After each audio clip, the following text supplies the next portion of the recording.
And welcome back. And the fact of the matter is, if it's a specialized career, there's no doubt that a college graduate is going to make more money. However, when we talk about non-specialized careers, like let's talk about the arts major. Okay. So the arts major is people like photography, theater, music. Well, the average starting salary for an art major is $30,000 a year. Now, that's not a whole lot when you consider that most of these college graduates are going to have a lot of student loan debt. And they probably be spending decades and decades to pay that off. And then this is where a high school dropout or a college dropout can actually make more than these people who have degrees in arts. Nothing wrong with arts, but it's probably not the best bet, you know, if you want to invest hundreds of thousands or tens of thousands of dollars for college. And I find that a lot because I'll see people who didn't go to college or they just went to community college and they have a very small amount of debt versus my friends, they may have went to the big state school and they spent that big state money and maybe they make more money on the job, but the person who didn't go to college or just has a high school diploma, they don't have a whole lot of debt. You know, they may work at, Cracker Barrel, but they don't have the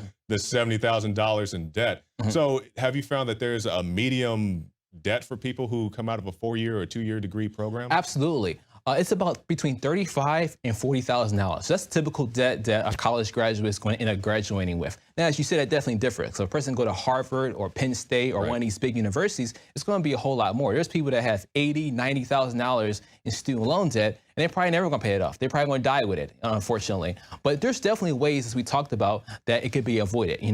For example, one way is for, I always say that a college dropout or college perhaps someone who's graduating, or perhaps someone's graduating from high school, they should consider doing a gap year. And what's great about a gap year is a gap year gives you contrast. And for someone, it may be teaching English abroad. It may be volunteering at an orphanage abroad, maybe like in Costa Rica or something like that. But what it does is it exposes you to different cultures. It increases your skills in diversity. It also gives you good customer service skills. And it also gives you good business experience skills. There's some studies that have shown that people who have studied or worked abroad and come back in the U.S. are actually more successful than people who have never done. And it also gives you an opportunity just to contrast that, as you were saying, because some people, like I did, they have that tunnel vision. You get out of high school, you go straight into college, which for me wasn't a bad experience. But then some guys, they look up and like you said, they're $30,000, $40,000 in debt. So it also gives you a chance just to sit back and reflect and see, is this really the best course of action for me? And you know what's powerful about that, Jakari, is that a lot of times what happens is a student graduating from high school, they'll go to college and they'll say, you know what, I want to do computers. And then after 2 years, they won't do that anymore. And they change their major. And now the trend is being that it actually takes 6 years to get your bachelor's as opposed to 4 years. Because a lot of times when high school graduates start college, they don't know what they want to do. So by doing that gap year, it allows them to be able to kind of get some contrast, as we talked about. It allows them to really exercise different options on what may be a best fit for them. Perhaps they can start the first 2 years of general education courses. And then by their sophomore year, they'll be more decided in which way they want to go.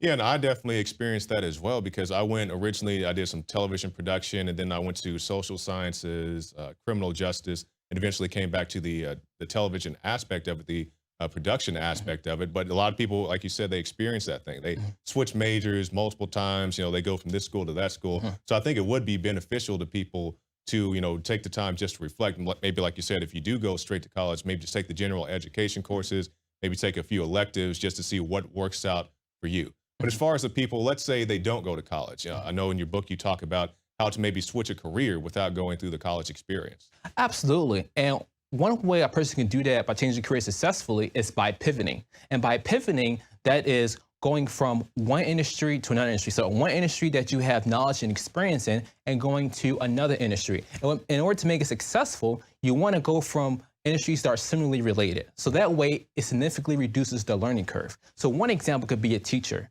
So a teacher is going to deal with kids, and social services, they're going to deal with kids as well. And sometimes it could be kids of developmental disability. Sometimes it could be kids that's underserved.